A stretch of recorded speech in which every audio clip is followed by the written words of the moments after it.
टाटा। श्री गुरुभ्यो नमः। हरिः ओम। अस्पृष्टदोषगन्धाय कल्याणगुणसिन्धवे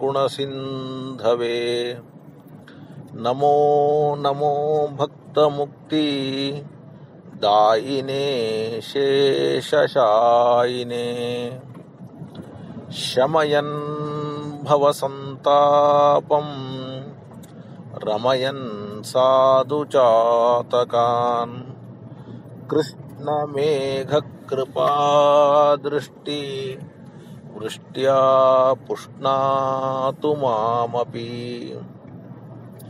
बुद्धिर्बलं यशोधैर्यं निर्भयत्वम् अरोगता अजाड्यं वाक्पटुत्वं च हनुमत्स्मरणात् भवेत् अभ्रमं भङ्गरहितं अजडं विमलं सदा आनन्दतीर्थमतुलं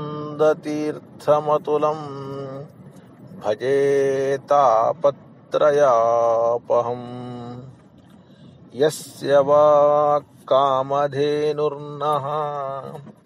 कामितार्थान् प्रयच्छति सेवेतं जययोगीन्द्रं कामबाणच्छिदं सदा प्रणमत्कामधेनुं च भजत्सुरतरूपमम् श्रीभावबोधकृत्पाद चिन्तामणिमुपास्महे अर्थिकल्पितकल्पोऽयं प्रत्यर्थिगजकेसरी व्यासतीर्थगुरुर्भूयात् अस्मदिष्टार्थसिद्धये कामधेनुर्यथा पूर्वं सर्वाभीष्टफलप्रदा तथा कलौ वादिराज श्रीपादो अभीष्टदस्सताम् पूज्याय राघवेन्द्राय सत्यधर्मरताय च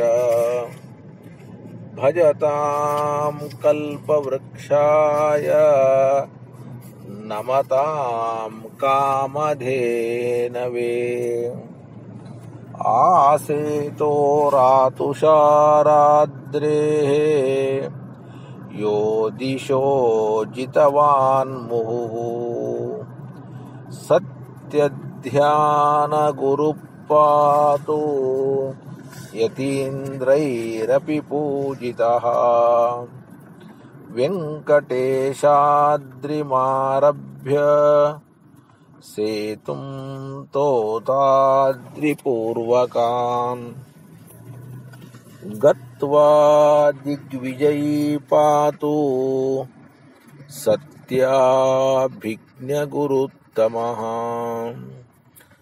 सत्याभिज्ञकराब्जोत्थान् पञ्चाशद्वर्षपूजकान् सत्यप्रमोदतीर्थार्यान् नौमिन्यायसुधारतान् आपादमौलिपर्यन्तं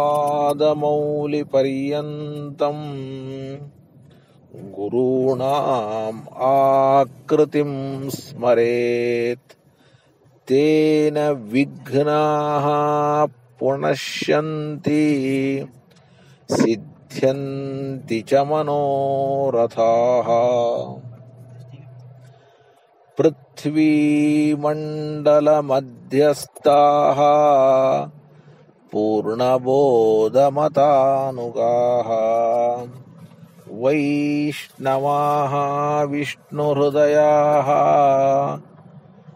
तान्नमस्ये गुरून् मम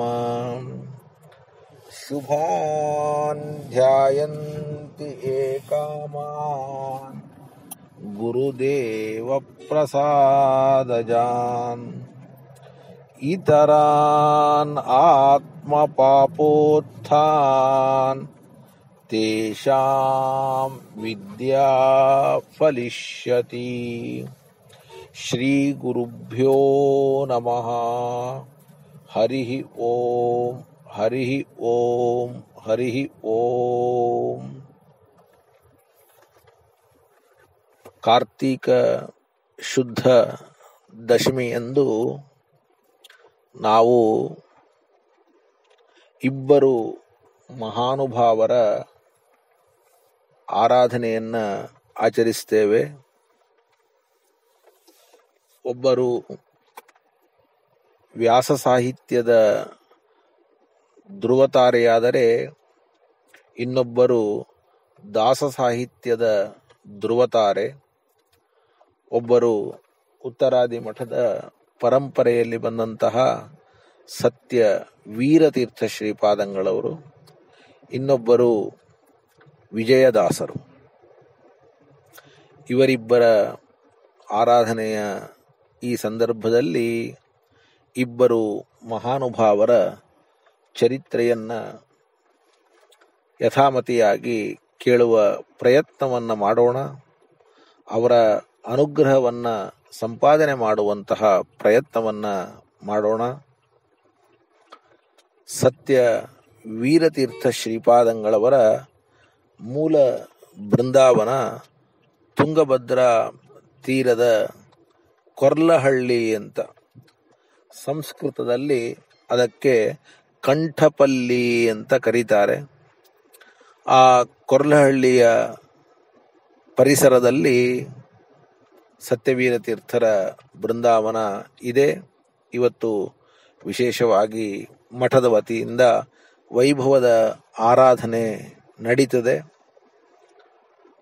ಸತ್ಯ ವೀರತೀರ್ಥ ಶ್ರೀಪಾದಂಗಳವರು ವಿಶೇಷವಾಗಿ ಪ್ರಾಣದೇವರ ಉಪಾಸಕರು.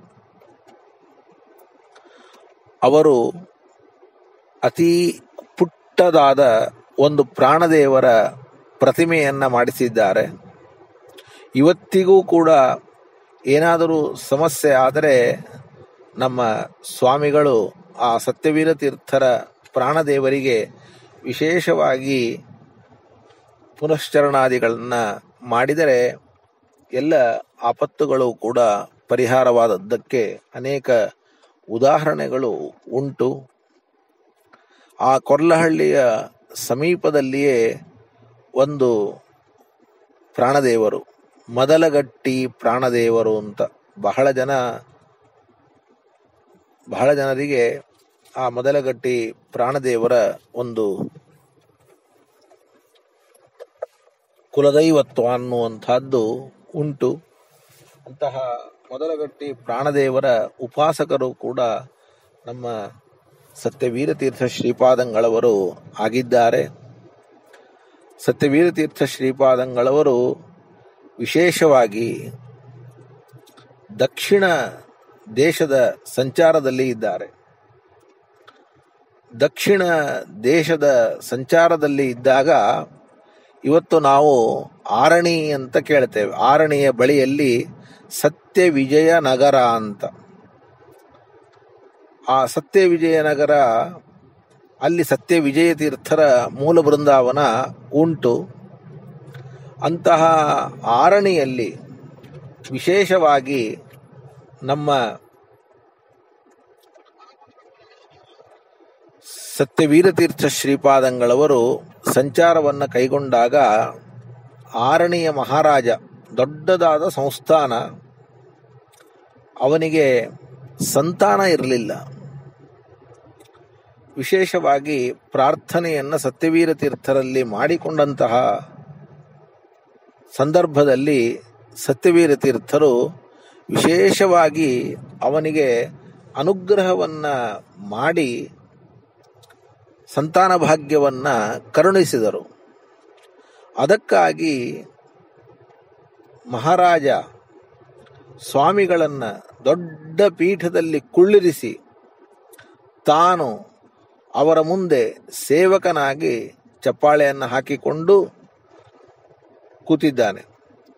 ಸತ್ಯವೀರ ತೀರ್ಥರ ಕಾಲದಲ್ಲಿ ಈ ಕ್ಯಾಮರಾ ಯುಗ ಪ್ರಾರಂಭವಾಗಿತ್ತು, ಫೋಟೋ ಯುಗ ಪ್ರಾರಂಭವಾಗಿತ್ತು. ನಾವು ಮೊದಲು ಫೋಟೋವನ್ನು ನೋಡಬೇಕು ಅಂತಂದರೆ ನಮ್ಮ ಮಠದಲ್ಲಿ ಸತ್ಯವೀರ ತೀರ್ಥರ ಹಿಂದೆಯೂ ಸತ್ಯ ಪರಾಕ್ರಮ ತೀರ್ಥರು, ಅಲ್ಲಿಂದ ನಾವು ಅವರ ಭಾವಚಿತ್ರಗಳನ್ನು ನೋಡಲಿಕ್ಕೆ ಅವಕಾಶ ಇದೆ. ಇವರ ಗುರುಗಳು ಸತ್ಯ ಪರಾಕ್ರಮ ತೀರ್ಥರು. ಸತ್ಪರಾಕ್ರಮ ದುಗ್ಧಾಬ್ದೇಹೆ ಸಂಜಾತ ಕೀರ್ತಿಚಂದ್ರಿಕಃ ಸಂತಾಪಂ ಹರತು ಶ್ರೀಮಾನ್ ಸತ್ಯ ವೀರೇಂದು ರಂಜಸ ಅಂತ ಇವರ ಚರ್ಮಶ್ಲೋಕ ಅಂತನ್ನುವಂಥದ್ದು ಉಂಟು. ವಿಶೇಷವಾಗಿ ಸತ್ಯವೀರ ತೀರ್ಥರ ಭಾವಚಿತ್ರ ಇವತ್ತೂ ಕೂಡ ನೋಡಬಹುದು. ಆರಣಿಯ ಮಹಾರಾಜ ಕೈ ಮುಗಿದುಕೊಂಡು ಸ್ವಾಮಿಗಳ ಮುಂದೆ ನೆಲದ ಮೇಲೆ ಕುಳಿತಿದ್ದಾನೆ. ಸ್ವಾಮಿಗಳು ದೊಡ್ಡದ ಪೀಠದಲ್ಲಿ ಅವರು ಕೂತಿದ್ದಾರೆ. ಈ ತರಹದ ಒಂದು ರಾಜರಿಂದ ಮಾನ್ಯತೆಯನ್ನು ಪಡೆಯುವಂತಹ ಒಂದು ತಪಸ್ಸಿದ್ಧಿಯನ್ನು ಸತ್ಯವೀರ ತೀರ್ಥರು ಹೊಂದಿದ್ದರು ಅಂತಂದರೆ ಅತಿಶಯೋಕ್ತಿ ಆಗಲಿಕ್ಕಿಲ್ಲ. ಇವತ್ತಿಗೂ ಕೂಡ ನಾವು ಆ ಸತ್ಯವೀರ ತೀರ್ಥರ ಮತ್ತು ಆರಣಿಯ ಮಹಾಸಂಸ್ಥಾನದ ಗೌರವಗಳನ್ನು ಭಾವಚಿತ್ರಗಳ ರೂಪದಲ್ಲಿಯೂ ಕೂಡ ನೋಡಬಹುದು. ನಮ್ಮ ಮಠದಲ್ಲಿ ಭಾವಚಿತ್ರ ಉಂಟು. ಆ ಕಾರಣಕ್ಕಾಗಿಯೇ ಇವತ್ತು ಸತ್ಯವೀರ ತೀರ್ಥರ ಒಂದು ಮೃತ್ತಿಕಾ ಬೃಂದಾವನವೂ ಕೂಡ ಸತ್ಯ ವಿಜಯನಗರದಲ್ಲಿ ಇದೆ. ಇವತ್ತಿಗೂ ಅಲ್ಲಿ ಆರಾಧನೆ ಆಗ್ತದೆ. ಈ ವರ್ಷದ ಒಂದು ವಿಶೇಷ ಅಂತಂದರೆ ನಮ್ಮ ಪರಮ ಪೂಜ್ಯ ಸತ್ಯಾತ್ಮತೀರ್ಥ ಶ್ರೀಪಾದಂಗಳವರು ಸತ್ಯ ವಿಜಯನಗರಕ್ಕೆ ಹೋಗಿ ಅಲ್ಲಿ ಇವತ್ತು ಸತ್ಯವೀರ ತೀರ್ಥರ ಆರಾಧನೆಯನ್ನು ಮಾಡ್ತಾ ಇದ್ದಾರೆ. ಹೀಗೆ ಸಂಚಾರ ಮಾಡ್ತಾ ಅವರು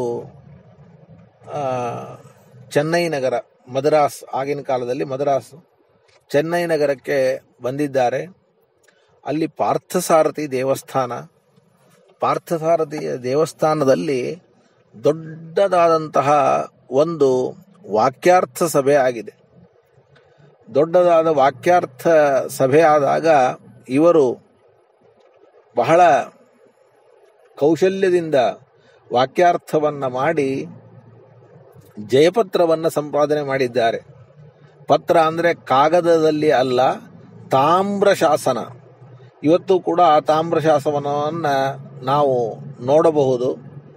ಅಂತಹ ತಾಮ್ರದ ಪತ್ರದಲ್ಲಿ ಜಯಪತ್ರವನ್ನು ಪಡೆದಂತಹ ಪಾರ್ಥಸಾರಥಿಯ ದೇವಸ್ಥಾನದಲ್ಲಿ ಪಾರ್ಥಸಾರಥಿಯ ಎದುರಿಗೆ ವಿಶೇಷವಾಗಿ ವಾಕ್ಯಾರ್ಥವನ್ನು ಮಾಡಿ ತಾಮ್ರ ಜಯಪತ್ರವನ್ನು ಸಂಪಾದನೆ ಮಾಡಿದ ಕೀರ್ತಿಯೂ ಕೂಡ ನಮ್ಮ ಸತ್ಯವೀರತೀರ್ಥ ಶ್ರೀಪಾದಂಗಳವರಿಗೆ ಉಂಟು. ವಿಶೇಷವಾಗಿ ಚೆನ್ನೈ ನಗರದಲ್ಲಿ ಇರುವಂತಹ ಸಂದರ್ಭದಲ್ಲಿ ಯಾವಾಗಲೂ ಕೂಡ ಗುರುಗಳನ್ನು ನಿಂದಿಸುವಂತಹ ವ್ಯಕ್ತಿಗಳು ಇದ್ದೇ ಇರ್ತಾರೆ. ಆಗ ಒಬ್ಬ ವ್ಯಕ್ತಿ ಸತ್ಯವೀರತೀರ್ಥ ಶ್ರೀಪಾದಂಗಳವರ ಬಗ್ಗೆ ಏನೋ ಕೆಲವು ಮಾತುಗಳನ್ನು ಆಡಿದಂತೆ. ಈ ಸ್ವಾಮಿಗಳು ಯಾವಾಗಲೂ ಕೂಡ ಪಾದಪೂಜೆ, ಮುದ್ರಾಧಾರಣೆ, ಜನರ ಭೇಟಿ ಇವುಗಳಲ್ಲಿಯೇ ಕಾಲವನ್ನು ಕಳೀತಾರೆ. ಇವರು ಜಪಾದಿಗಳನ್ನು ಮಾಡೋದಿಲ್ಲ ಅಂತ ಅಂದನಂತೆ.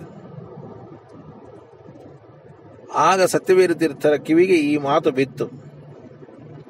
ಬಿದ್ದಂತಹ ಸಂದರ್ಭದಲ್ಲಿ ಯಾವ ವ್ಯಕ್ತಿ ಜಪವನ್ನು ಮಾಡೋದಿಲ್ಲ ಅಂತ ಹೇಳಿದ್ನೋ ಅಂತಹ ವ್ಯಕ್ತಿಯನ್ನು ಸತ್ಯವೀರತೀರ್ಥರು ಕರೆಸಿದರು. ಕರೆಸಿ ತಮ್ಮ ಮಠದಲ್ಲಿ ಕೂಡಿಸಿಬಿಟ್ಟು ಅವನಿಗೆ ಶ್ರೀಮನ್ ಮಧ್ವಾಚಾರ್ಯರು ತಂತ್ರಸಾರ ಗ್ರಂಥದಲ್ಲಿ ಒಟ್ಟು 80 ಮಂತ್ರಗಳನ್ನು ಹೇಳಿದ್ದಾರೆ. 80 ಮಂತ್ರಗಳ ಸಂಗ್ರಹ.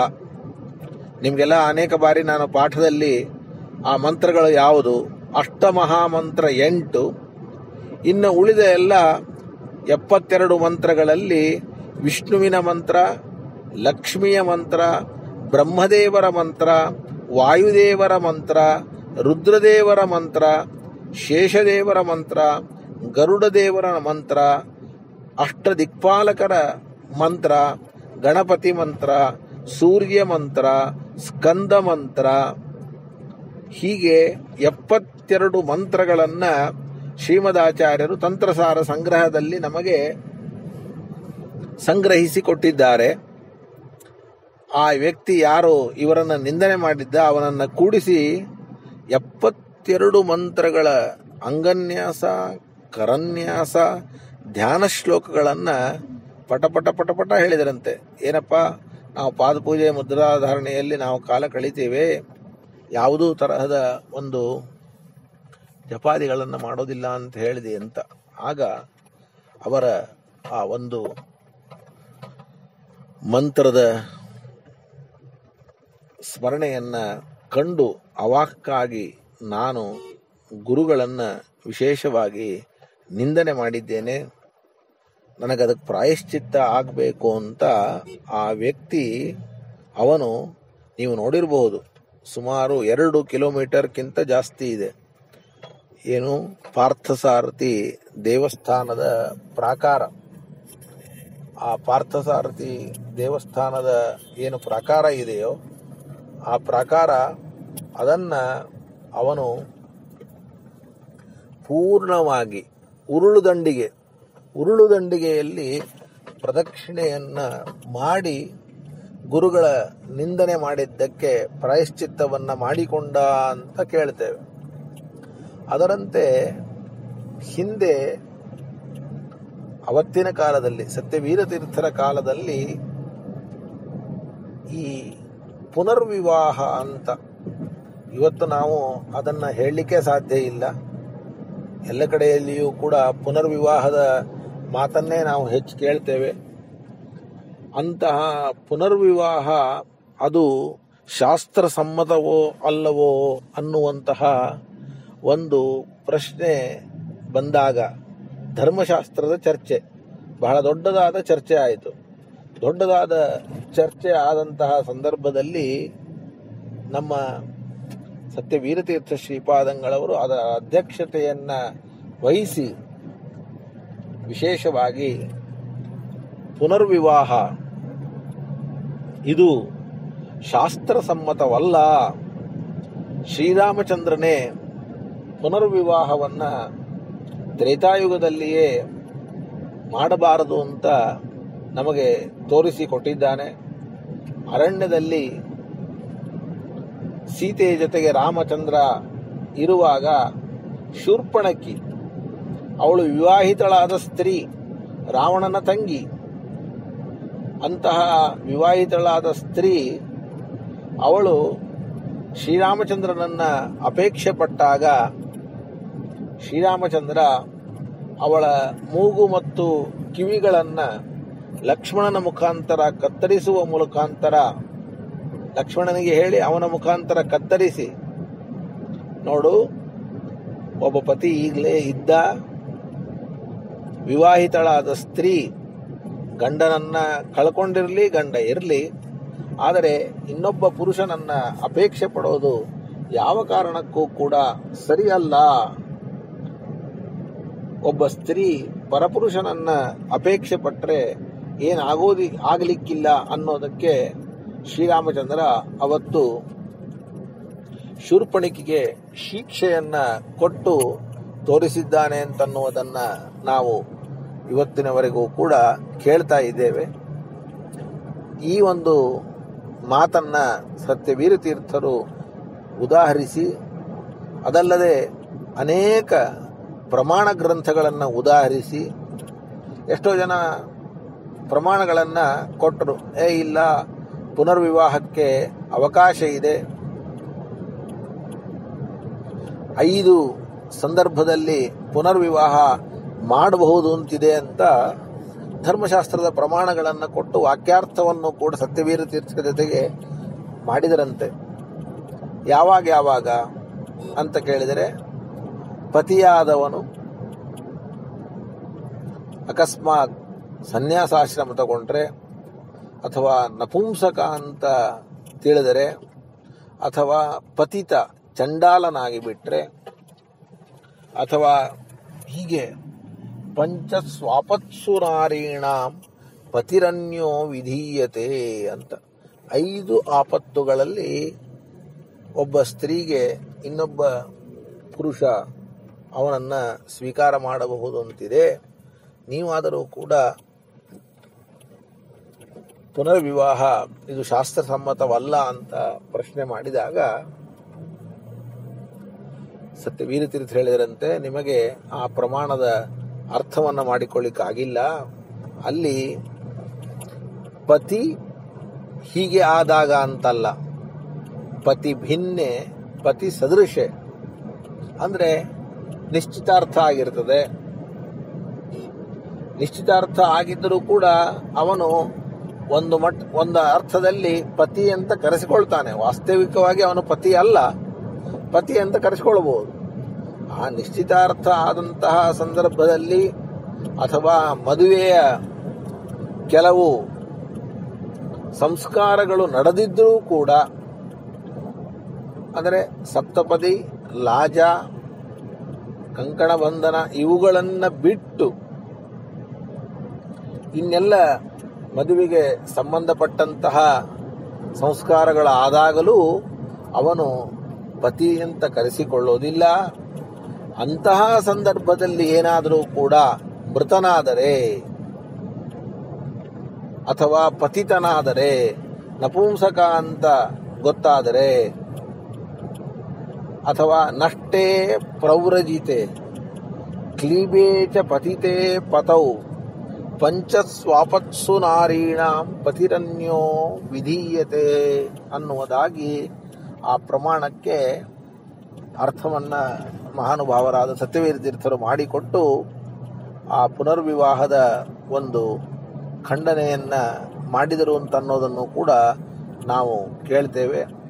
ಧರ್ಮಶಾಸ್ತ್ರದಲ್ಲಿ ಅಷ್ಟು ಅವರಿಗೆ ವಿಶೇಷವಾದಂತಹ ನಿಷ್ಠೆ, ಬಹಳ ತಪಸ್ಸಿದ್ಧಿ ಉಳ್ಳಂಥವರು, ರಾಜಾದಿರಾಜರುಗಳಿಂದ ಮಾನ್ಯತೆಯನ್ನು ಪಡೆದಂತಹ ಮಹಾನುಭಾವರು. ಅಂತಹ ಸತ್ಯವೀರತೀರ್ಥ ಶ್ರೀಪಾದಂಗಳವರು ನಮ್ಮೆಲ್ಲರಿಗೂ ಕೂಡ ವಿಶೇಷವಾಗಿ ಜ್ಞಾನ, ಭಕ್ತಿ, ವೈರಾಗ್ಯಾದಿಗಳನ್ನು ಕರುಣಿಸಲಿ ಅಂತ ನಾನು ಪ್ರಾರ್ಥನೆಯನ್ನು ಮಾಡ್ತಾ, ಇನ್ನೊಬ್ಬ ದಾಸ ಸಾಹಿತ್ಯದ ಧ್ರುವತಾರೆ ವಿಜಯದಾಸರು. ಪ್ರತಿಯೊಬ್ಬರ ಮನೆಯಲ್ಲಿಯೂ ಕೂಡ ಪ್ರಾತಃ ಕಾಲದಲ್ಲಿ ಸ್ಮರಿಸಿ ಬದುಕಿರೋ, ದಿವ್ಯ ಚರಣಕ್ಕಿರೋ ಅಂತನ್ನುವುದಾಗಿ ವಿಜಯರಾಜರ ಕವಚವನ್ನು ಹೇಳದ ಮನೆ ಇಲ್ಲ. ಮದಡನಾದರೂ ಜ್ಞಾನ ಉದಯವಾಹುದು ಅಂತಾರೆ ಫಲಶ್ರುತಿಯಲ್ಲಿ. ಇವತ್ತು ನಮಗೆಲ್ಲರಿಗೂ ಕೂಡ ಜ್ಞಾನದ ಅವಶ್ಯಕತೆ ಅನ್ನುವಂಥದ್ದಿದೆ. ಅಂದಮೇಲೆ ಮದಡನಾದರೂ ಜ್ಞಾನ ಉದಯವಾಹುದು. ನಾವು ದಡ್ಡರಾಗಿದ್ದರೂ ಕೂಡ ಅವರ ಅನುಗ್ರಹ ಆದರೆ ಆಗ ಜ್ಞಾನವನ್ನು ಸಂಪಾದನೆ ಮಾಡಬಹುದು, ಜ್ಞಾನ ಪ್ರಾಪ್ತಿ ಇದೆ ಅಂತನ್ನುವುದಾಗಿ ನಾವು ತಿಳಿತೇವೆ. ಹಾಗೆ ವಿಜಯರಾಯರ ಕವಚವನ್ನು ಪಠನೆ ಮಾಡಿದವರಿಗೆ ವಿಶೇಷವಾಗಿ ಜ್ಞಾನ ಲಾಭ ಅನ್ನುವಂತಹ ಪ್ರಯೋಜನ ಉಂಟು. ಯಾಕೆಂದರೆ ಮಹಾನುಭಾವರಾದ ವಿಜಯರಾಯರ ಬಗ್ಗೆ ನಾವು ಎಷ್ಟು ಹೇಳಿದರೂ ಕೂಡ ಕಡಿಮೆ, ಎಷ್ಟು ಹೇಳಿದರೂ ಕೂಡ ಅದು ಕಡಿಮೆಯಂತೆ ಅನ್ನಿಸ್ತದೆ. ಆದರೆ ಅವರು ಮಾಡಿದಂತಹ ಸಾಧನೆ ಪುರಂದರದಾಸರ ನಂತರ ಪ್ರಮುಖ ಹರಿದಾಸರು. ಅವರು ಜೀವನದ ಸುಮಾರು 70 ವರ್ಷಗಳು ಅಂತ ಇಟ್ಕೊಂಡ್ರೆ, ಮೊದಲ 33 ವರ್ಷ ಆಗ ಬಡತನ ಜೊತೆಗೆ ಜ್ಞಾನ ಇಲ್ಲ, ಜ್ಞಾನದಿಂದಲೂ ವಂಚಿತರಾಗಿ, ಧನದಿಂದಲೂ ಕೂಡ ವಂಚಿತರಾಗಿ, ಆಮೇಲೆ ಅವರ ಸಾಧನೆಯನ್ನು ನೋಡಿದರೆ ಎಲ್ಲರೂ ಕೂಡ ಬೆರಳು ಕಚ್ಚುವಂತಹ ಸಾಧನೆಯನ್ನು ಮಾಡಿದಂತಹ ಮಹಾನುಭಾವರು. ದೈವಿಕವಾಗಿ ವಿಜಯ ವಿಠಲ ಎನ್ನುವಂತಹ ಅಂಕಿತವನ್ನ ಪಡೆದವರು, ವಿಜಯ ದಾಸರು ಅಂತ ಪ್ರಸಿದ್ಧರಾಗಿ ಸುಮಾರು 75,000, ಒಂದಲ್ಲ ಎರಡಲ್ಲ, ಬಹುಶಃ ತಮ್ಮ ಗುರುಗಳಾದ ಪುರಂದರದಾಸರು 4,25,000 ಕೃತಿಗಳನ್ನು ರಚನೆ ಮಾಡಿದರೆ ಅದು 5 ಲಕ್ಷ ಆಗಬೇಕು ಅಂತ ಅವರ ಸಂಕಲ್ಪವನ್ನು ಪೂರ್ಣ ಮಾಡುವುದಕ್ಕಾಗಿ 75,000 ಕೃತಿಗಳನ್ನು ರಚನೆ ಮಾಡಿದಂತಹ ಹಿರಿಮೆ ಅದು ವಿಜಯದಾಸರಿಗೆ ಸಲ್ಲಿಸ್ತದೆ. ಜೊತೆಗೆ ಇವತ್ತು ಅದೇನೋ ವಿಜಯದಾಸರ ಕೃತಿಗಳು 75,000 ಪುರಂದರದಾಸರ ಕೃತಿಗಳು 4,25,000 ಆಗಿದ್ದರೂ ಉಪಲಬ್ಧವಿರುವಂತಹ ಕೃತಿಗಳಲ್ಲಿ ಅತಿ ಹೆಚ್ಚು ಕೃತಿ ಅದು ವಿಜಯದಾಸರದೇ. ಇದೊಂದು ಆಶ್ಚರ್ಯದ ಸಂಗತಿ ಅಂತ ಹೇಳಬಹುದು. ಅಷ್ಟು ಮಾತ್ರ ಅಲ್ಲ, ಸುಳಾದಿಗಳ ಒಂದು ರಚನೆಯೂ ಕೂಡ ಇವರ ವಿಶೇಷತೆ ಆಗಿದೆ. ಸುಳಾದಿ ಅಂದರೆ ಅತ್ಯಂತ ಕಠಿಣ. ಮುಂಡಿಗೆ, ಸುಳಾದಿ ಇವೆಲ್ಲವೂ ಕೂಡ ಅತ್ಯಂತ ಕಠಿಣ.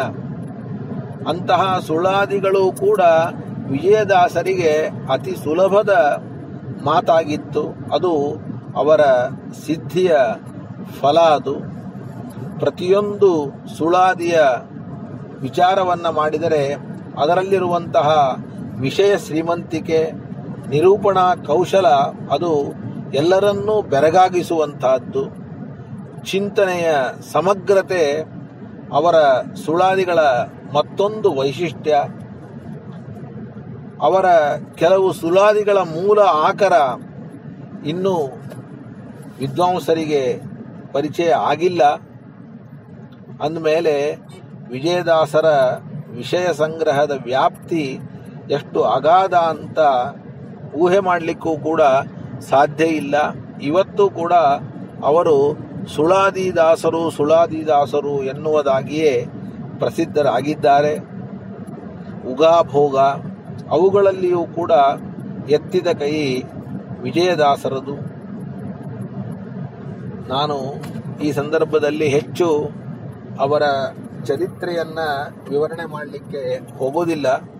ಎಲ್ಲರಿಗೂ ಕೂಡ ಅವರ ಚರಿತ್ರೆಯ ಪರಿಚಯ ಅಂತನ್ನತಕ್ಕಂಥದ್ದು ಇದ್ದೇ ಇರ್ತದೆ. ಆದರೆ ಅವರು ರಚನೆ ಮಾಡಿರತಕ್ಕಂತಹ ಹಾಡುಗಳಿಂದ ಪ್ರಭಾವಿತರಾಗಿ ತಮ್ಮ ಜೀವನದ ಉದ್ದಕ್ಕೂ ಕೂಡ ಸಾಧನೆ ಮಾಡಿದ ವ್ಯಕ್ತಿಗಳನ್ನು ನಾವು ನೋಡ್ತೇವೆ. ಹೋದ ಭಾನುವಾರವೇ ನಮ್ಮ ಗುರುಗಳಾದ ಸತ್ಯಪ್ರಮೋದ ತೀರ್ಥರ ಆರಾಧನೆಯನ್ನು ನಾವು ಭಕ್ತಿಯಿಂದ ವೈಭವದಿಂದ ತಿರುಕೋಯಿಲೂರಿನಲ್ಲಿ ಆಚರಿಸಿದ್ದೇವೆ. ಅಂತಹ ಸತ್ಯಪ್ರಮೋದ ತೀರ್ಥ ಶ್ರೀಪಾದಂಗಳವರಿಗೆ ವಿಜಯದಾಸರ ಒಂದು ಪದ್ಯ ಅದು ಬಹಳ ಬಹಳ ಬಹಳ ಹಿಡಿಸುವಂತಹ ಪದ್ಯ. ಅವರು ಮೇಲಿಂದ ಮೇಲೆ ರಾತ್ರಿಯ ಕಾಲದಲ್ಲಿ ಇನ್ನೆಲ್ಲ ಸಂದರ್ಭದಲ್ಲಿಯೂ ಕೂಡ ಅವರು ಆ ಹಾಡನ್ನ ಕೇಳುವಂತಹ ಒಂದು ಪರಿಪಾಠವನ್ನ ಇಟ್ಟುಕೊಂಡಿದ್ದರು. ಮೇಲಿಂದ ಮೇಲೆ ಒಬ್ಬರನ್ನು ಕರೆಸಿ ವಿಜಯದಾಸರು ರಚನೆ ಮಾಡಿದ ಹಾಡನ್ನ ಹೇಳು, ವಿಜಯದಾಸರು ರಚನೆ ಮಾಡಿದ ಹಾಡನ್ನು ಹೇಳು ಅಂತ ಬಲವಂತವಾಗಿ ಹೇಳಿಸ್ತಾ ಇದ್ದರು. ಕೊನೆ ಕಾಲದಲ್ಲಿ ಅಂತೂ ಕೂಡ ಯಾವಾಗಲೂ ಒಂದು ದಿವಸಕ್ಕೆ 2-3 ಬಾರಿ ಆ ಹಾಡು ಯಾವುದು ಬೇರೆ ಅಲ್ಲ, ಪ್ರಸಿದ್ಧವಾದಂತಹದ್ದು ನಿನ್ನ ಒಲುಮೆಯಿಂದ ನಿಖಿಲ ಜನರು ಬಂದು ಮನ್ನಿಸುವರೋ ಮಹಾರಾಯ ಅನ್ನುವಂತಹ ಹಾಡು. ಈ ಹಾಡನ್ನ ಅವರು ಹೇಳಿಸುವಾಗ ತಮ್ಮ ಜೀವನದಲ್ಲಿ ನಡೆದಂತಹ ಒಂದೊಂದು ಪ್ರಸಂಗಗಳನ್ನು ಕೂಡ ಒಂದೊಂದು ಸಲ ಹಾಡು ಬರುವಾಗ ಹೇಳ್ತಾ ಇದ್ರು. ಅನೇಕ ಪ್ರಸಂಗಗಳು. ನಿನ್ನ ಒಲುಮೆಯಿಂದ ನಿಖಿಲ ಜನರು ಬಂದು ಮನ್ನಿಸುವರು. ನಾನು ಇವತ್ತು ಉತ್ತರಾದಿ ಮಠದ ಪೀಠಾಧಿಪತಿಯಾಗಿದ್ದೇನೆ. ನಿಖಿಲ ಜನರು, ಎಲ್ಲ ಜನರು ಬಂದು ನನಗೆ ನಮಸ್ಕಾರವನ್ನು ಮಾಡ್ತಾರೆ, ಗೌರವವನ್ನು ಸಲ್ಲಿಸ್ತಾರೆ, ಮಂತ್ರಾಕ್ಷತೆಯನ್ನು ತೆಗೆದುಕೊಳ್ತಾರೆ, ಮುದ್ರಾಧಾರಣೆಯನ್ನು ಮಾಡಿಸಿಕೊಳ್ತಾರೆ. ಹಾಗಾದರೆ ನಿಖಿಲ ಜನರು ಬಂದು ಮನ್ನಿಸುವರೋ ಮಹಾರಾಯ. ಆದರೆ ಇದೆಲ್ಲ ನನ್ನದ. ನಾವು ಹೇಳ್ತೇವೆ ನಾಹಂಕರ್ತ ಹರಿಕರ್ತ, ನಾಹಂಕರ್ತ ಹರಿಕರ್ತ ಅಂತ. ಆ ನಾಹಂಕರ್ತ ಹರಿಕರ್ತ ಅಂತನ್ನುವಂತಹ ಸಂಸ್ಕೃತದ ಮಾತಿನ ಭಾಷಾಂತರವೇ ಎನ್ನ ಪುಣ್ಯಗಳಿಂದ ಈ ಪರಿ ಉಂಟೇನೋ ನಿನ್ನದೇ ಸಕಲ ಸಂಪತ್ತು. ನೋಡಿ, ಎನ್ನ ಪುಣ್ಯಗಳಿಂದ ಈ ಪರಿ ಉಂಟೆ, ನಾನು ಮಾಡ್ಲಿಕ್ಕೆ ಸಾಧ್ಯ ಇಲ್ಲ. ನಾವು ಪ್ರತಿನಿತ್ಯದಲ್ಲಿಯೂ ಕೂಡ ಪಾಠ ಮುಗಿದ ಮೇಲೆ ಹೇಳ್ತೇವೆ. ಏನಂತ ಹೇಳ್ತೇವೆ? ಶುಭಾನ್ ಧ್ಯಾಯಂತಿ ಏಕಾಮಾನ್ ಗುರುದೇವ ಪ್ರಸಾದಜಾನ್ ಇತರಾನ್ ಆತ್ಮ ಪಾಪೋತ್ಥಾನ್ ತೇಷಾಂ ವಿದ್ಯಾ ಫಲಿಷ್ಯತಿ ಎನ್ನುವುದಾಗಿ. ಹಾಗಾದರೆ ಅದರ ಅರ್ಥ ಏನು?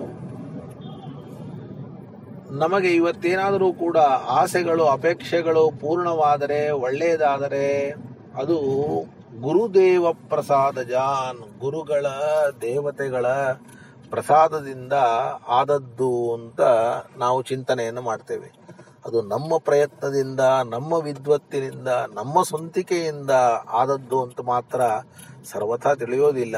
ಆದರೆ ಯಾರಿಗೆ ಅನುಸಂಧಾನ ಪ್ರಕ್ರಿಯೆ ಪರಿಚಯ ಇರೋದಿಲ್ಲವೋ, ದೇವರ ಸ್ವತಂತ್ರ ಕರ್ತೃತ್ವ, ಜೀವನ ಅಸ್ವತಂತ್ರ ಕರ್ತೃತ್ವದ ಪರಿಚಯ ಇರೋದಿಲ್ಲವೋ ಅಂತಹ ವ್ಯಕ್ತಿಗಳು ಮಾತ್ರ ನಾನೇ ಮಾಡಿದ್ದೇನೆ ಅಂತಂತಾರೆ.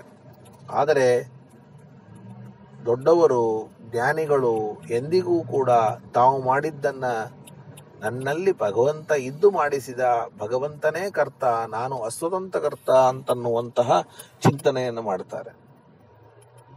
ಹಾಗೆ ಸ್ವಾಮಿಗಳಿಗೆ ಇಷ್ಟೆಲ್ಲ ಗೌರವ ಸಲ್ಲಿದರೂ ಕೂಡ ಅದು ಎನ್ನ ಪುಣ್ಯಗಳಿಂದ ಈ ಪರಿ ಉಂಟೆ, ನಿನ್ನದೇ ಸಕಲ ಸಂಪತ್ತು. ನಿನ್ನದೇ ಅಂದರೆ ಅದು ದೇವರಿಗೂ ಹೇಳಬಹುದು, ಗುರುಗಳಿಗೂ ಹೇಳಬಹುದು, ಎಲ್ಲರಿಗೂ ಹೇಳಬಹುದು. ನೀವು ನನ್ನ ಮೇಲೆ ಅನುಗ್ರಹ ಮಾಡಿದ್ದಕ್ಕೆ ಈ ತರಹದ ಒಂದು ಸ್ಥಾನ ನನಗೆ ಸಿಕ್ಕಿದೆ ಅಂತ. ಒಂದು ಸಂದರ್ಭದಲ್ಲಂತೂ ಸತ್ಯ ಪ್ರಮೋದ ತೀರ್ಥರು ಈ ಹಾಡನ್ನು ಹೇಳುವಾಗ ಹಾಡನ್ನ ಮಧ್ಯದಲ್ಲಿ ನಿಲ್ಲಿಸಿ ಹೇಳಿದರು, ನೋಡಪ್ಪ, ನಮ್ಮ ಮನೆಯ ಬಡತನವನ್ನು ಕೇಳಿದರೆ ನಿಮಗೆ ಆಶ್ಚರ್ಯ ಆಗ್ತದೆ.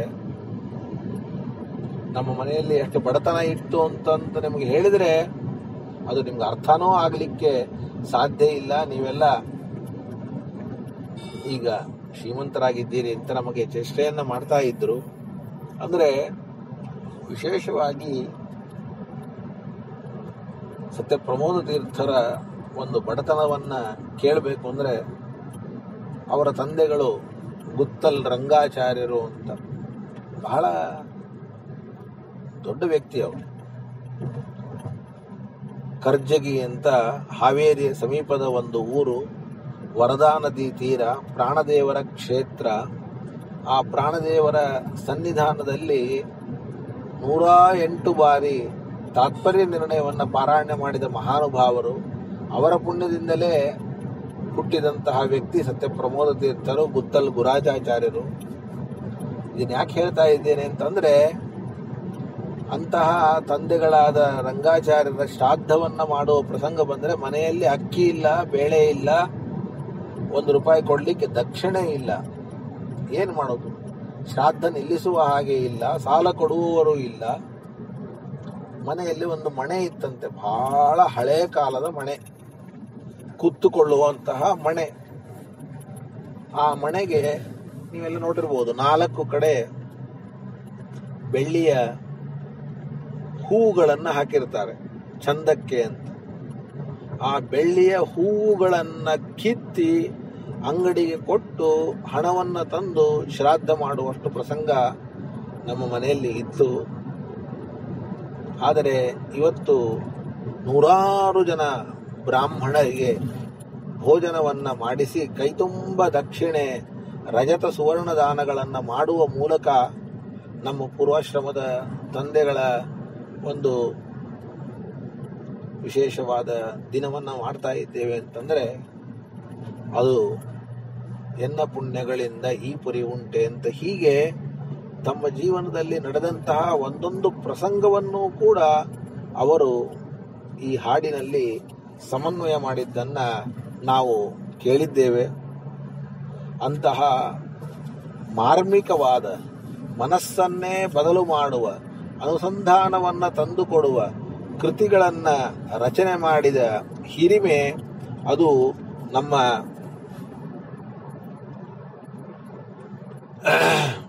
ವಿಜಯದಾಸರಿಗೆ ಇದೆ ಅಂತ ಹೇಳಿದರೆ ಅತಿಶಯೋಕ್ತಿ ಆಗಲಿಕ್ಕಿಲ್ಲ.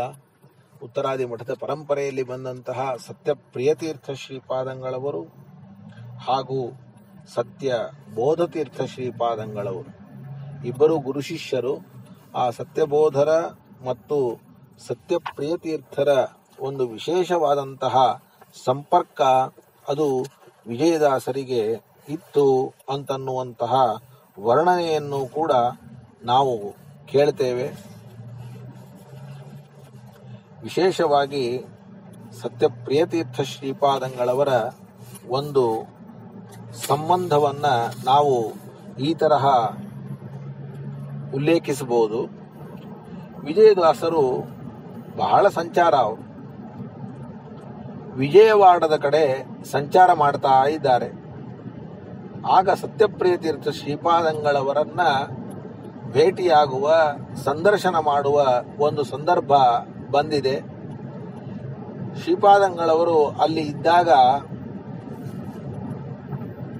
ಅಲ್ಲಿ ಕೃಷ್ಣಾ ನದಿ ಇದೆ. ಆದರೆ ಮೊಸಳೆಗಳ ಕಾಟದಿಂದ ಸ್ನಾನಕ್ಕೆ ಸಾಧ್ಯವೇ ಇಲ್ಲ ಹೋಗ್ಲಿಕ್ಕೆ ಅಂತ ಒಂದು ಸ್ಥಳ. ಆ ಸ್ಥಳಕ್ಕೆ ಶ್ರೀಪಾದಂಗಳವರು ಹೋಗಿದ್ದಾರೆ.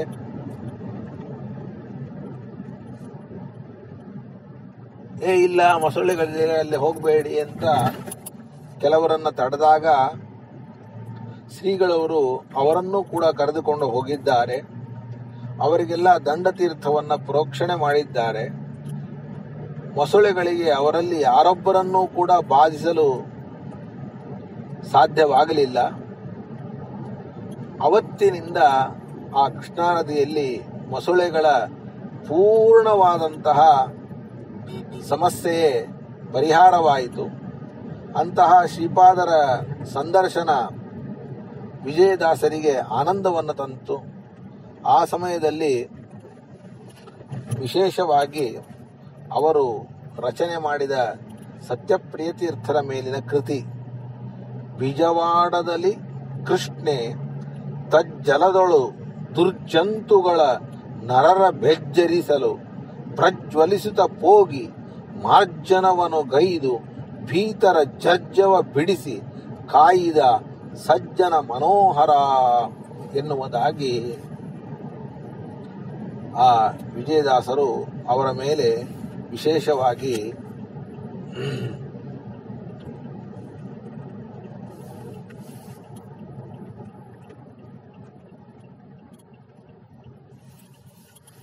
ಮಾಡಿದ್ದನ್ನು ನಾವು ಕೇಳ್ತೇವೆ. ಅದರಂತೆ ಇನ್ನೊಂದು ಸತ್ಯಬೋಧತೀರ್ಥರ ಸಂದರ್ಭದಲ್ಲಿಯೂ ಕೂಡ ನಡೆದ ಕಥೆಯನ್ನು ಕೇಳ್ತೇವೆ. ಪ್ರಾಣಿಗಳ ಮೇಲೆ ಇರುವಂತಹ ದಯೆ, ಆ ಪ್ರಾಣಿಗಳ ಮೇಲೆ ಇರುವಂತಹ ದಯೆಯನ್ನು ನಾವು ಊಹೆ ಮಾಡಲಿಕ್ಕೂ ಕೂಡ ಸಾಧ್ಯ ಇಲ್ಲ. ಒಂದು ಕಥೆ ಪ್ರಸಿದ್ಧವಾದದ್ದು, ನಿಮ್ಮೆಲ್ಲರಿಗೂ ಕೂಡ ಅದು ಪರಿಚಿತವಾದದ್ದೇ. ಅನೇಕ ಬಾರಿ ನಮ್ಮ ವಿಜಯದಾಸರು ಕಾಶಿ ಯಾತ್ರೆಯನ್ನು ಮಾಡಿದ್ದರ ಒಂದು ಪರಿಚಯ ಅನ್ನೋದು ನಿಮ್ಮೆಲ್ಲರಿಗೂ ಕೂಡ ಗೊತ್ತಿದ್ದದ್ದೇ. ಅಪಮೃತ್ಯುಗಳು ಒಬ್ಬರಲ್ಲ ಇಬ್ಬರಲ್ಲ, ಎಷ್ಟು ಜನರ ಅಪಮೃತ್ಯುಗಳನ್ನು ಪರಿಹಾರ ಮಾಡಿದ್ದಾರೆ ಅಂತ ಊಹೆ ಮಾಡಲಿಕ್ಕೂ ಕೂಡ ಸಾಧ್ಯ ಇಲ್ಲ. ಒಮ್ಮೆ ದಾಸರು ಕಾಶಿ ಕ್ಷೇತ್ರದಿಂದ ವಾಪಸ್ಸು ಬರ್ತಾ ಇರುವಾಗ ಒಂದು ದುರ್ಗಮವಾದ ಪ್ರದೇಶ, ಭಾರೀ ಬೇಸಿಗೆ, ಸುತ್ತಮುತ್ತ ಎಲ್ಲಿಯೂ ಕೂಡ ನೀರಿಲ್ಲ. ಮಠಮಠ ಮಧ್ಯಾಹ್ನ ದಾಸರು ನಡೆದುಕೊಂಡು ಬರ್ತಾ ಇದ್ದಾರೆ. ಅಲ್ಲಿ ಆಹಾರ ನೀರು ಸಿಗದೆ ಒಂದು ಕತ್ತೆ ತುಂಬ ಬಾಯಾರಿಕೆಯಿಂದ ಬಳಲಿ ಬೆಂಡಾಗಿ ಕುಸಿದು ಬಿದ್ದಿದೆ. ಅದನ್ನು ನೋಡ್ತಾ ದಾಸರು ಕಾಶಿಯಿಂದ ತಮ್ಮ ಚೀಕಲಪರುವಿಗೆ ತೆಗೆದುಕೊಂಡು ಹೋಗೋದಕ್ಕೆ ಗಂಗಾ ಜಲ, ಗಂಗೆಗೆ ಹೋದಾಗ ಗಂಗೆಯ ನೀರನ್ನು ತರಬೇಕು ಅಂತ ಸಂಪ್ರದಾಯ. ಅದನ್ನು ಅವರು ಘಟಘಟ ಕುಡಿಸಿಬಿಟ್ಟಿದ್ದಾರೆ ಕತ್ತೆಗೆ. ಆಗ ಸ್ವಲ್ಪ ಸುಧಾರಿಸಿಕೊಂಡು ಕತ್ತೆ ನೆಮ್ಮದಿಯಿಂದ ಎದ್ದಿದೆ. ನೆಮ್ಮದಿಯಿಂದ ಎದ್ದು ಅದು ಮುಂದೆ ತನ್ನಷ್ಟಕ್ಕೆ ತಾನೇ ನಡೆದುಕೊಂಡು ಹೊರಟಿದೆ. ಅದನ್ನು ಕಂಡಂತಹ ಒಬ್ಬ ವಿಜಯದಾಸರ ಶಿಷ್ಯ ದಾಸರನ್ನ ಕೇಳ್ತಾನಂತೆ, ದಾಸರೇ, ಪೂಜ್ಯರೇ, ನೀವು ಅಷ್ಟು ಶ್ರಮ ವಹಿಸಿ ಗಂಗೆಯನ್ನ ಕಾಶಿಯಿಂದ ತಂದಿದ್ದೀರಿ, ಅಂತಹ ಗಂಗಾಜಲವನ್ನ ಕತ್ತೆಗೆ ಕುಡಿಸಿಬಿಟ್ರಲ್ಲ, ಇದು ನ್ಯಾಯವೇ? ಅದನ್ನು ತೆಗೆದುಕೊಂಡು ಹೋಗಿ ಪೂಜೆ ಮಾಡಬೇಕು, ಈ ಕತ್ತೆಗೆ ಕುಡಿಸಿದ್ರೆ ಹೇಗೆ? ಆಗ ದಾಸರು ಉತ್ತರಿಸಿದ್ರಂತೆ, ಸಮಸ್ತ ಚರಾಚರಗಳಲ್ಲಿ ಭಗವಂತ ನೆಲೆಸಿದ್ದಾನೆ. ಅದು ಮನುಷ್ಯರಿರಬಹುದು, ಪ್ರಾಣಿಗಳಿರಬಹುದು, ಯಾರೇ ಇರಲಿ, ಅಗತ್ಯವಿರುವವರಿಗೆ ನಾವೇನು ಕೊಡ್ತೇವೆ ಅದೇ ದೇವರ ಪೂಜೆ. ಅನ್ನದ ಅಗತ್ಯ ಇದ್ದವನಿಗೆ ಅನ್ನ ಕೊಟ್ಟರೆ, ಹಣದ ಅಗತ್ಯ ಇದ್ದವನಿಗೆ ಹಣವನ್ನು ಕೊಟ್ಟರೆ, ನೀರಿನ ಅಗತ್ಯತೆ ಇದ್ದನ್ನ ನೀರನ್ನು ಕೊಟ್ಟರೆ, ವಿದ್ಯೆಯ ಅಗತ್ಯತೆಯನ್ನ ಇರುವವರಿಗೆ ವಿದ್ಯೆಯನ್ನ ಕೊಟ್ಟರೆ ಅದೇ ಪೂಜೆ. ನೋಡಿ ಎಂತಹ ದೊಡ್ಡ ಮಾತು. ಈಗ ಆ ಕತ್ತೆಗೆ ನೀರಿನ ಅಗತ್ಯತೆ ಇತ್ತು. ಕತ್ತೆಯಲ್ಲಿರುವಂತಹ ಭಗವಂತ ಆ ಕತ್ತೆಗೆ ನೀರನ್ನ ಕೊಟ್ಟಾಗ ಇದು ಭಗವಂತನ ಅಭಿಷೇಕ ಎನ್ನುವುದಾಗಿ ನಾನು ಚಿಂತನೆಯನ್ನ ಮಾಡಿದ್ದರಿಂದ ಇದು ಪೂಜೆಯೇ, ಹರಿಯ ಪೂಜೆಯೇ. ಅದಕ್ಕೆ ಇನ್ನೊಂದು ಮಾತನ್ನ ಹೇಳ್ತಾರಂತೆ ದಾಸರು, ನಾವು ಬೇಕಾದರೆ ಗಂಗೆ ಜಲವನ್ನ ಮತ್ತೆ ತರಬಹುದು, ಆದರೆ ಕತ್ತೆಯ ಪ್ರಾಣ ಹೋಗಿದ್ರೆ ಮತ್ತೆ ತರಲಿಕ್ಕಾಗ್ತದಾ? ಆದ್ದರಿಂದ ದುಃಖಿತರಾದವರಿಗೆ ಸಲ್ಲಿಸುವಂತಹ ಸೇವೆ ಅದು ಬರೀ ಪೂಜೆಯಕ್ಕಿಂತ, ದೇವರ ಮನೆಯಲ್ಲಿ ಕೂತು ಪೂಜೆ ಮಾಡುವುದಕ್ಕಿಂತ ಶ್ರೇಷ್ಠ ಅಂತ ಹೇಳಿದಾಗ ಆ ವ್ಯಕ್ತಿ ತಲೆಬಾಗಿ ವಿಜಯದಾಸರಿಗೆ ನಮಸ್ಕಾರ ಮಾಡ್ತಾನೆ ಅಂತ ನಾವು ತಿಳಿದುಕೊಳ್ತೇವೆ. ಹೀಗೆ ದಾಸರ ಒಂದು ಭೂತದಯೆ, ಅದನ್ನ ವಿಚಾರ ಮಾಡಲಿಕ್ಕೂ ಕೂಡ ಸಾಧ್ಯ ಇಲ್ಲ. ಪಂಢರಪುರದಲ್ಲಿ ಪಾಂಡುರಂಗರ ದರ್ಶನ, ವೃದ್ಧ ಬ್ರಾಹ್ಮಣನಿಗೆ ಗಂಗಾ ಸ್ನಾನವನ್ನ ಮಾಡಿಸಿದಂತಹ ಒಂದು ಪ್ರಸಂಗ, ಮಂತ್ರಾಲಯದಲ್ಲಿ ಅವರು ತೋರಿದಂತಹ ಮಹಿಮೆ, ಒಬ್ಬ ಯುವಕನಿಗೆ ಮುತ್ತಿನ ಹಾರವನ್ನ ಕೊಟ್ಟು ಅದರ ಮೂಲಕ ವಿವಾಹವನ್ನ ಮಾಡಿಸಿದಂತಹ ಸಂದರ್ಭ, ಯಾರ್ಯಾರು ಅವರನ್ನು ಆಶ್ರಯ ಮಾಡಿದ್ದಾರೆ ಅವರಿಗೆ ಎಲ್ಲಾ ತರಹದ ವಿಷಪ್ರಾಶನದಿಂದ ಆದಂತಹ ಒಂದು ಅಪಾಯದ ಪರಿಹಾರ, ಹೀಗೆ ಮಾಡಿಸಿದಂತಹ ಮಹಾನುಭಾವರು ಅವರು ವಿಜಯದಾಸರು. ಅಂತಹ ವಿಜಯದಾಸರು, ಒಂದು ನಿಮಿಷ, ಕಲ್ಲೂರಿಗೆ ಹೋಗ್ಬಿಟ್ಟು ಗೊತ್ತಾಗ್ತದೆ, ಅರ್ಧ ಗಂಟೆ, 15 ನಿಮಿಷ ಹೋಗ್ಲಿಕ್ಕೆ, 15 ನಿಮಿಷ ಬರ್ಲಿಕ್ಕೆ 15 ನಿಮಿಷ.